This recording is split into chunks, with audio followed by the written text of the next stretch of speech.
Kia ora, thank you. Grab a seat. Kia ora, welcome to track 2, our third speaker. It's my pleasure to introduce Sera Walker. They work in a search options company. Sounds very cool and mysterious. And they've come down from Auckland today to talk about Blame the Virus. Big warm welcome for Sera.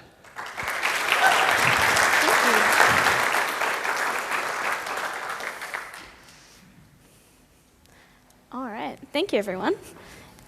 Before we get started today, my talk comes with a content warning. We're going to be talking about COVID, we're going to be talking about case numbers, we're going to be talking about death numbers. If there's anything there that makes you uncomfortable for any reason, if you're just sick of talking about COVID, that's cool. Please feel free to leave. I will not be offended. I totally understand, and there is no judgment here. We have been talking about a bunch of different things today already, and there is a lot of different talks coming, but today I want to talk about something really different. I want to talk about incident response. What do we do when something goes wrong? Cool, I think that's enough time for everybody to have left, so welcome to the Dr. Bloomfield Fan Club Hour. Seriously though, today I want to talk about something a bit different. I want to talk about what happens when things go wrong, and I want to talk about this. New Zealand had probably the harshest lockdown in the world. We moved fast and we moved hard. But you know what? We've had less than 3,000 cases to date. What did we do? Like, how did we get here? How are we sitting here a year later in person when the rest of the world is still trying to get here? We did it blamelessly. This was a quote that kind of made me want to give this talk in the first place. Dr. Bloomfield said, "There's no blame or shame in having COVID-19. The virus is the problem, not the people."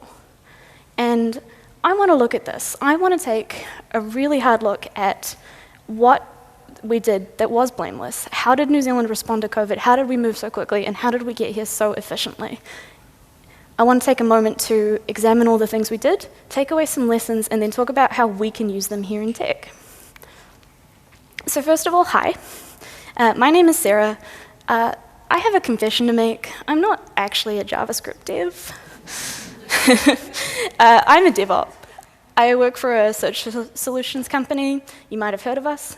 You can find me on all the Slacks as Sera. You can find me on Twitter as TSDubs, but I just want to give you a heads up that it's like 90% cat photos. So like, if you're expecting cool tech content, don't. But first of all, like, what is blamelessness? What does it mean? Where do we get it from? It's a cultural movement. You might have heard it referred to as just culture, you might have heard of blameless postmortems, you might have heard of post-incident reviews. It's all kind of the same idea. It's about assuming good intent and assuming that everyone's doing the best they can with the information available to them at the time. It's an acknowledgement that humans make mistakes, and it's about balancing safety for people to make those mistakes and accountability when something happens.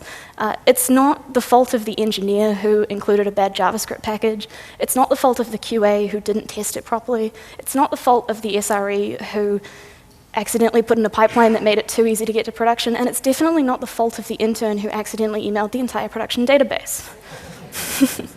It's not the person who didn't choose the right tool, it's not the person who didn't write the docs, it's not the person who didn't patch the server and fix the vulnerabilities. It's no one's fault, right? When something goes wrong, nothing happens in a vacuum.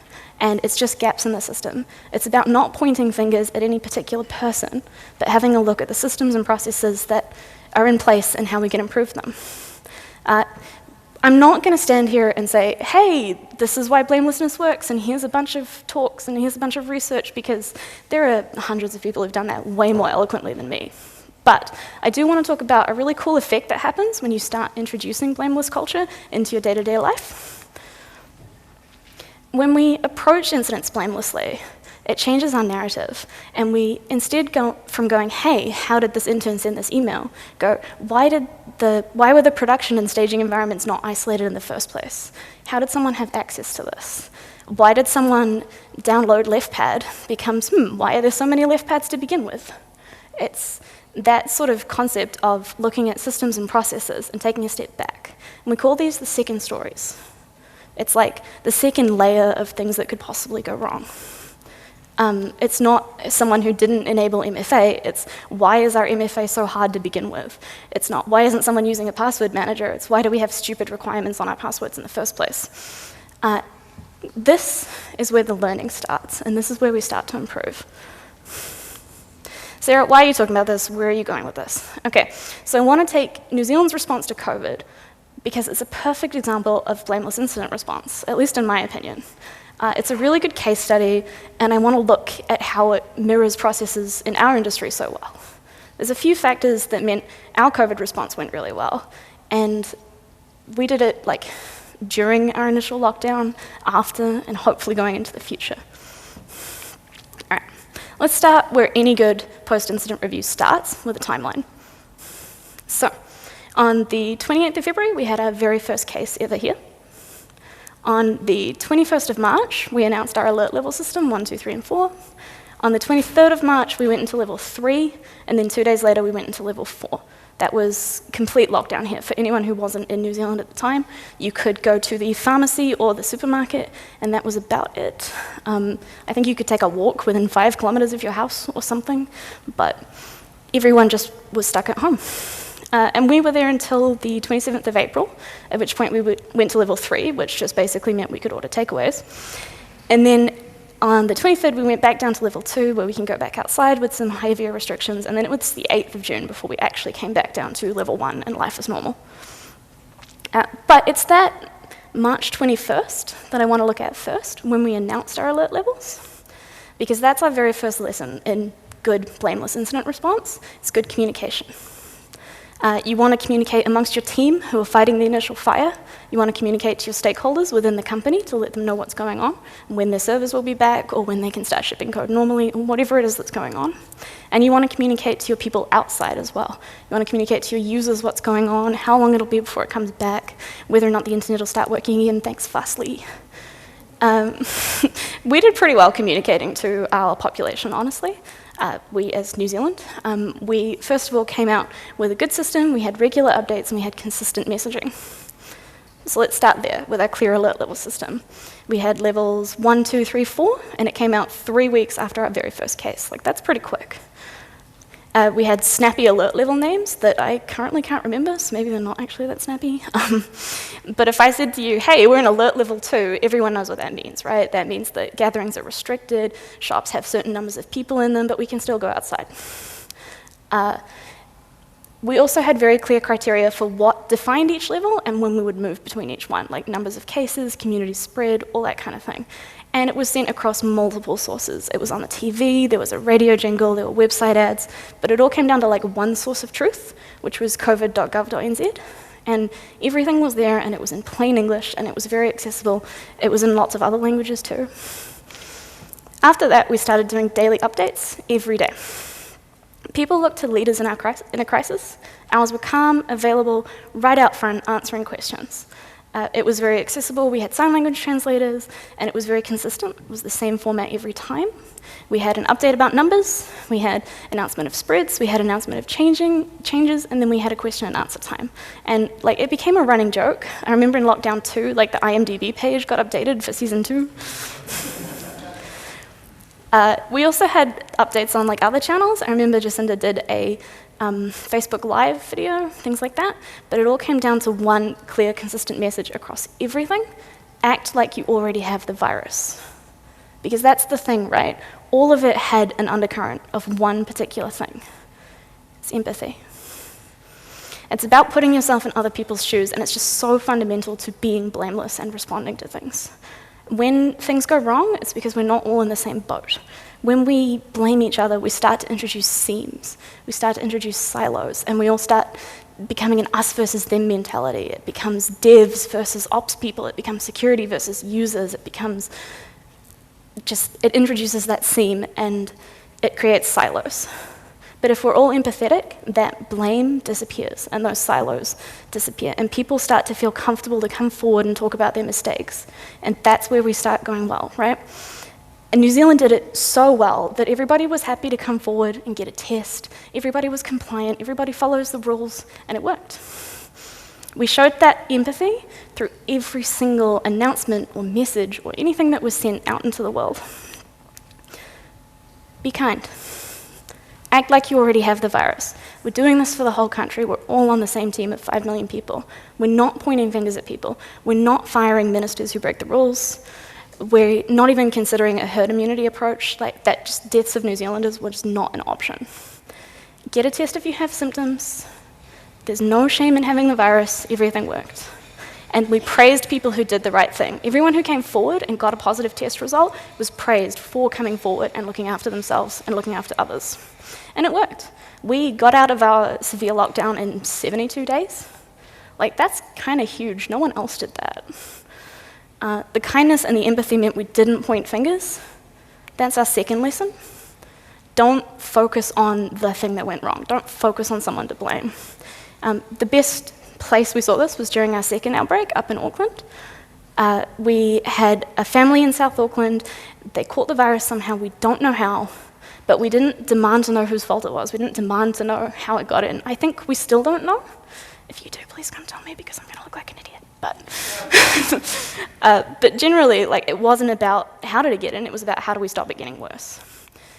Looking at the timeline again, because timelines are good. We had 4 new cases on the 11th of August, and then the next day, Auckland went into a lockdown, and everywhere else in the country went to alert level 2. Auckland came to level 2.5 at the end of August, and then everybody came back now to level 1 at September 21st, with Auckland following on the October the 7th, right? It was only a couple of weeks of lockdown, and it was only a month of increased alert levels. Like, we did pretty well here, because we focused on containing it. We didn't point fingers and go, how did it get in? We just said, cool, how do we stop anyone else getting it? No personal info was disclosed about anyone. Like, it was impossible to know who caught it, unless you knew them, I guess. And there was no stigma assigned on those people who caught it. We did do some genomic sequencing to try and figure out where it came from, but that was just for information and it wasn't the focus. The messaging was not to mind that. Don't ignore the fact that we had a failure, but don't focus on that part. We increased our security, we increased our testing, and we started moving anyone who caught the virus into a managed isolation unit instead of just leaving everyone at home for more support and more containment. That's how we managed to go so quickly. Lockdown 2, or at least for Auckland, happened in less than 24 hours, which was terrifying, by the way. We knew what to do because we had a run book. Like, we'd done this before, we'd written it down, everyone knew the rules, and we just went through and did it, and we knew what to expect. And because of all this, we removed all the stigma that was on our people, right? There's no shame in having COVID-19, the virus is the problem. This encouraged people to go get tests. It meant that we had increased compliance. Even Ashley went and got a test himself, like there's video footage of it. We made subsidies for people who couldn't get out of work. Well, people who had to get out of work, sorry. And maybe they weren't exactly enough, but, you know, we tried. And because we didn't blame, people did stay home, people looked after each other, and it didn't get any worse. And we were only in lockdown for 2 weeks and only in raised alert levels for a month. Although I do want to take a moment to call out that blamelessness doesn't mean no accountability. It's quite the opposite. Blameless means taking accountability but not punishing someone for their actions. The best example of this was when we had our Mount Roskill mini cluster. There was a group who went to a church and they all went without masks, even though we were in level 3. It was quite something. But what was vilified were the actions of breaking the rules, not the people themselves. No one was blamed, just their actions. Speaking of rules, brings us to our very last lesson in blamelessness, adapting to new information. So this is the crux of it, right? This is why we're trying to do it in the first place. We want to make our processes better. We want to improve, and we want to learn from our mistakes, and that is exactly what we did. Most obvious example was our rules around masking, right? The very beginning, no one had to wear a mask anywhere. There was a lot of information flying left and right. There was some good web comics about it. But we ended up changing that, and we started enforcing mask use more and more. We had signs on buses, at least in Auckland, we had big signs on buses that said, like, hey, it's mandatory to wear a mask on public transport. And we slowly cracked down on that as we went through our response process. For me, it was really interesting, socially, because it went from that one person wearing a mask on the bus being a weirdo to sort of 3 people had one, and you were like, oh, I feel bad for not wearing one, oops. And it didn't take much. It was about 10% of the bus wearing one for you to suddenly start feeling guilty. Maybe Other people felt differently, but that was my experience. Even those, though, we still treated with empathy. There are still signs that say, hey, your driver may not be wearing a mask for health reasons. Please don't get angry. Please don't get upset. Just be kind. The second thing we did was increase our testing. Testing and detection works. We had stronger testing at all the borders, and because we're blameless, people were actually willing to come forward and get a test in the first place. And it's not like we increased our infrastructure around it. Like personally, there was a pop-up that appeared next to my house every time there was something, like every time there was an outbreak or a community case tested. But because we were blameless, people were willing to go. It was about accessibility and just creating that culture of looking after each other. Here's some numbers. I don't really have a point, I just like numbers. We've had 2.2 million total tests so far, and the highest number in one day was 25,000, which was the 16th of August, which I think places us firmly in that level 3 period for the second time. If anyone knows like why that was the highest day, please let me know. The other thing we did was use compassion, and we relaxed the rules when we needed to. The first example that springs to mind is exemptions on the gathering limits for funerals and tangi. Originally it was only 10, we moved it up to 100 because it's a hard time, it's a time of grieving, and the last thing you want to do is make that harder. We also let people out of their managed isolation units, they're quarantined for 2 weeks, to let them go to a funeral. And we did it as safely as we possibly could. We put them in one car, we minimized the ability, like their interactions with other people, and we just let them drive down. And maybe not the best idea, but the kindest idea. We were also very kind to our bus drivers who couldn't wear masks. All that, like that is the underlying thread, right? Be kind to each other. I have a challenge for everyone sitting in this room right now. Remember when we went to level 4 the first time? Remember those first 72 days? If you weren't here in New Zealand, maybe remember what lockdown laws looked like where you lived. Remember how difficult that was. For me personally, I got locked down with my partner and my cats. I got to keep working, everything was fine, and it was still the hardest 72 days of my life. Like, now imagine that you've been traveling for 36 hours, not sure if your flights are going to get cancelled or not. You finally make it home, you get thrown in a hotel, and the only thing you want is a V and a pie. And maybe you can start to see why people escape from isolation, right? Like maybe you can start to understand why that was what it was. I think our most notable improvement, though, is our contact tracing app. When we first went into level 4 and everything was stressful, there were like 8 different companies all running a contact tracing. There was a Ripple and I don't know, something else. I couldn't keep track, and I personally didn't download any of the apps because I don't like downloading apps on my phone.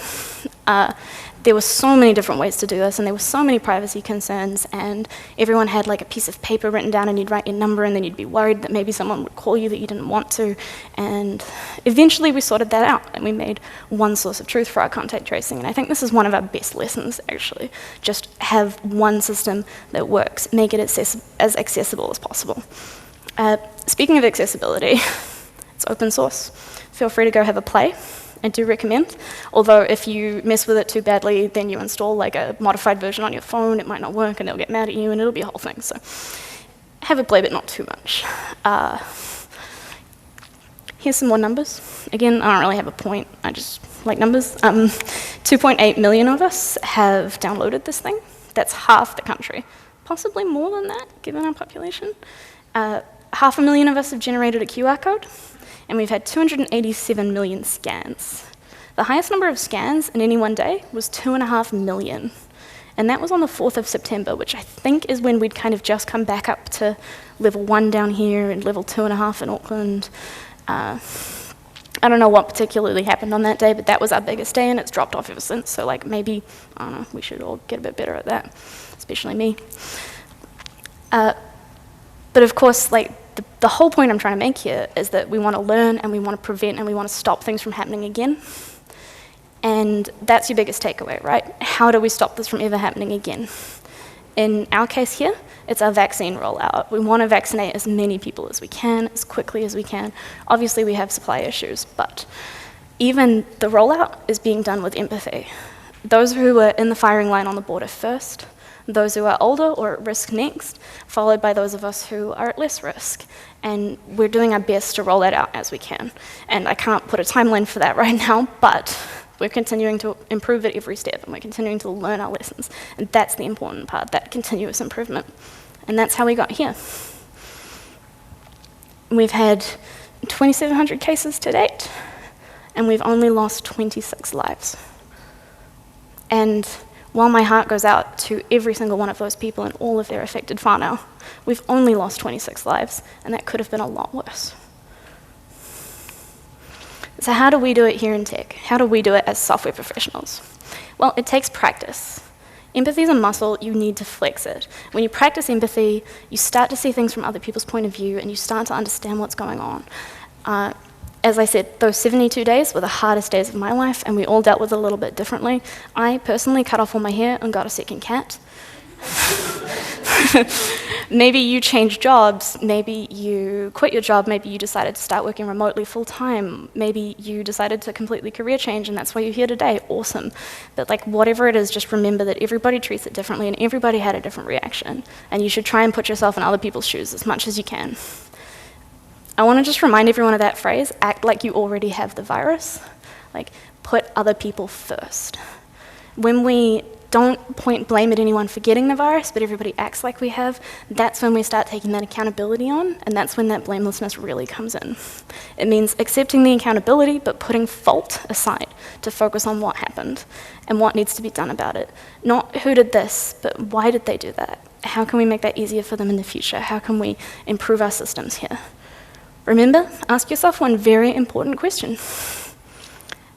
What would Dr. Ashley Bloomfield, Director General of Health, do? What he would do is he'd treat everyone with kindness, he'd be honest about things, he'd accept when he did wrong, but he'd do better. And he's still a human, right? Like, he can't even pronounce place names properly. But he's kind to everyone, and that's exactly what we need to do. We need to communicate. Incidents are very rarely the result of one person. Mistakes don't happen in a vacuum. We need to tell each other what's going on, and we need to tell each other where those ripple effects are happening. When we set up an alert level system, we set up a very clear criteria for what an incident looks like, right? So maybe you can do that at home in your own job, in your own workspace, in your own systems that you manage. Set a series of alert levels and criteria for each one. Like, so if you say, oh, it's a P4, everyone knows what that means. Put your experts out in front. Take your people who know what's going on and get them to talk to your customer success team. Get those people talking to your customers. Like, keep those lines of communication flowing.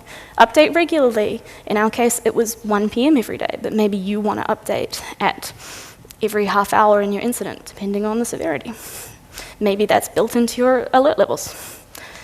You want to close down your borders, you want to freeze releases, you want to stop your pipelines from shipping, right? Like, you want to lock down your country so it doesn't get any wrong, and you want to write it all down so that when it happens the next time, you can go really fast, so that everybody knows what's happening, everybody knows what to expect, and you can move quickly. Don't focus on a root cause. Focus on the system at large, right? Mistakes don't happen in a vacuum. I've said that about 4 times now. Hopefully my points come across. Distributed systems don't really have a root cause, and there's a lot of mitigating factors. It's not the intern that sent the email out. It's how did the intern think their systems were not connected to the production database, right? Don't look at how your virus got in. Focus on trying to stop it from getting any further. Don't focus on which pull request was the problem, ship it, move on, right? Shut down your user portals so they don't get impacted, update your status page. Don't blame the person that gets sick. Don't blame the person who shipped the PR. Blame the whole system and learn from it. And finally, adapt. Run a blameless postmortem, just like we did today, or a post-incident review, or a just culture, whatever you want to call it. Sit there and look at the events that happened from that second story point of view and figure out how you can do better. Figure out where the mistakes are so that you can improve your processes and you can isolate your staging in production, or you can not include the bad JavaScript package, or you can include a spam checker to make sure that spam bots aren't spamming your login page, whatever the incident was. And write a runbook so you know what to do next time. SREs, red teamers, software engineers, testers, devs, JavaScript, ops, all of us, remember to put yourself in everyone else's shoes. because we're all on the same team. And if I can leave you with one thing today, it's that. Please be kind. Thank you.